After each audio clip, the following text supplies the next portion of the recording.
Assalamualaikum warahmatullahi wabarakatuh. Bagaimana kabarnya hari ini teman-teman? Semoga selalu diberikan kesehatan, sehat jasmani dan sehat rohani. Baik, pada video pertemuan kali ini saya akan membahas mengenai soal penyusutan aktiva tetap yang kemarin sudah saya berikan. Baik, yang langsung saja untuk nomor 1. Pada tanggal 2 Maret 2009, PT Agung membeli sebuah mesin produksi tipe AX baru seharga 150 juta secara tunai. PPN yang ditanggung PT Agung sebesar 10% dari harga beli. Biaya-biaya yang dikeluarkan PT Agung sehubungan dengan pembelian mesin tersebut adalah biaya pengangkutan 5 juta, kemudian biaya pemasangannya 5 juta, biaya percobaannya 3 juta. Dari informasi tersebut diminta tentukan harga perolehan mesin tersebut dan pencatatan transaksi tersebut ke dalam jurnal umum. Baik, kita coba bahas ya untuk nomor 1. Kita harus tahu dulu berapa harga perolehan barang tersebut.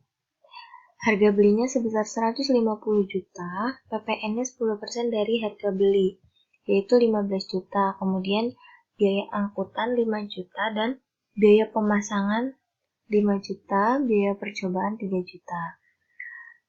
Nah, dari harga beli ini dijumlahkan dengan PPN dan biaya-biaya yang dikeluarkan, totalnya 178 juta. Jadi, harga perolehan barang tersebut adalah sebesar 178 juta. Nah, setelah kita menghitung harga perolehannya, kemudian kita juga harus mencatatnya pembelian mesin tersebut ke dalam jurnal. Adapun cara mencatatnya yaitu mesin di debit sebesar 178 juta senilai harga perolehannya dan kas kredit sebesar 178 juta. Kenapa mesin ini di debit? Karena mesin ini kan merupakan harta kita bertambah itu ada di debit dan kas. Kenapa kas ini di kredit? Karena kas ini merupakan harta kita yang dikeluarkan untuk membeli mesin, maka berkurang di kredit. Kemudian untuk nomor 2 yaitu jelaskan perbedaan metode satuan jam kerja dengan metode satuan hasil produksi. Nah, perbedaannya sudah jelas ya, kalau teman-teman sudah bisa menghitung metode satuan jam kerja dan satuan hasil produksi pasti akan tahu di mana letak perbedaannya.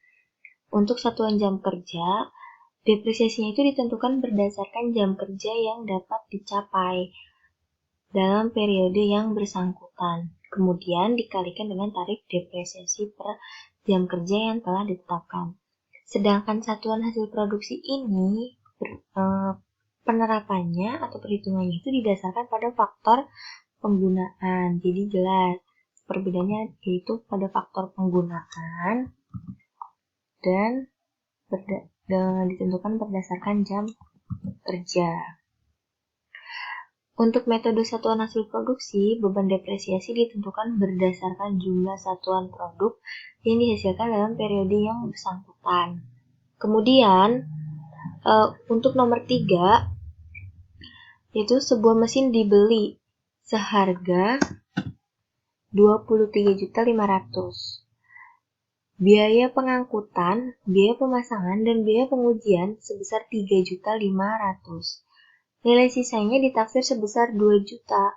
Mesin tersebut ditaksir dapat bekerja selama 20.000 jam dengan kapasitas produksi 200 unit per jam.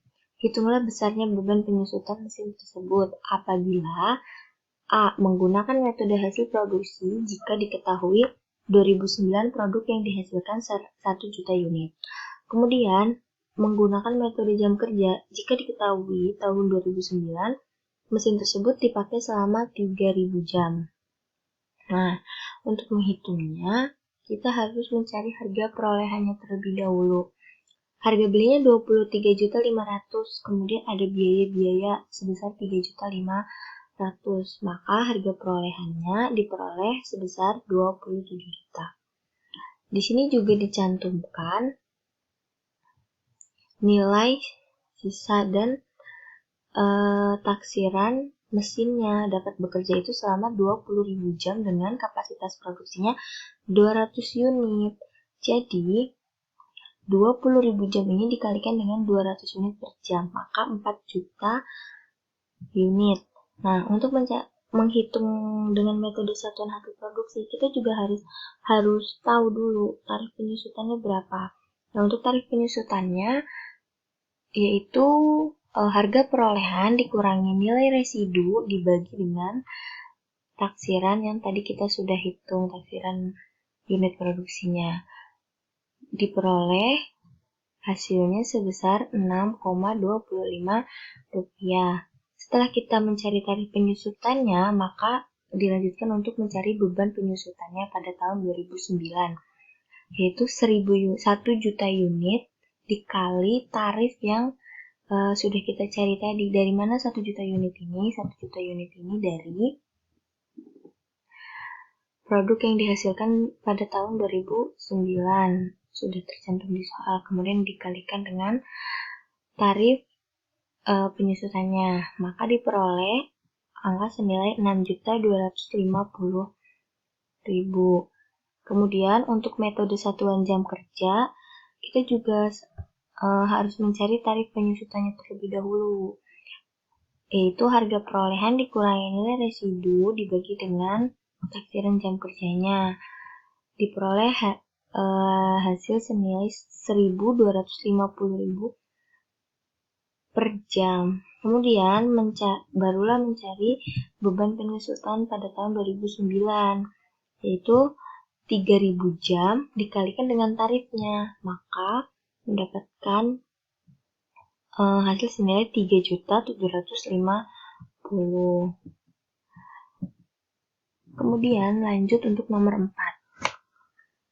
Sebuah mesin dengan harga perolehan 50 juta, nilai sisa ditaksir 5 juta. Taksiran jam kerja selama umur ekonomi 10.000 jam. Selama tahun 2008, mesin tersebut dipakai selama 2.000 jam. Berapakah besarnya beban penyusutan pada tahun 2008? Nah, untuk nomor 4 ini kita hanya mencari beban penyusutannya saja, yaitu 2.000 jam dibagi dengan 10.000 jam dikali 50 juta itu nilai sisa atau nilai residu yang ditaksir dan dikurangi 5 juta.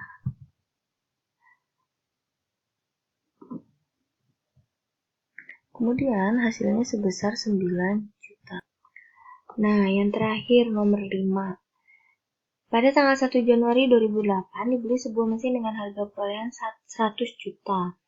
Nilai sisa ditaksir 50 juta. Mesin tersebut disusutkan menurut metode satuan jam kerja. Taksiran jam kerja yang dapat dicapai selama umur ekonomisnya adalah 100.000 jam.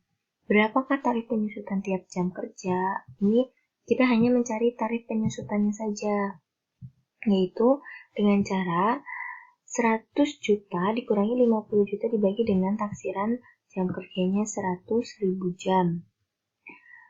Mendapatkan hasil senilai 500 rupiah. Nah, jadi tarif penyusutan tiap jam kerjanya sebesar 500 rupiah. Nah, berikut penjelasan latihan soal yang kemarin sudah saya berikan. Nah, setelah ini teman-teman akan mengisi kuis yang akan saya buat dalam Google Classroom.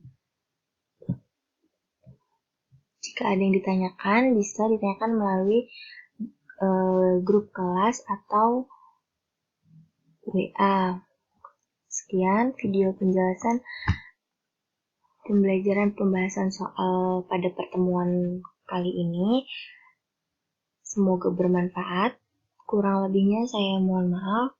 Wassalamualaikum warahmatullahi wabarakatuh.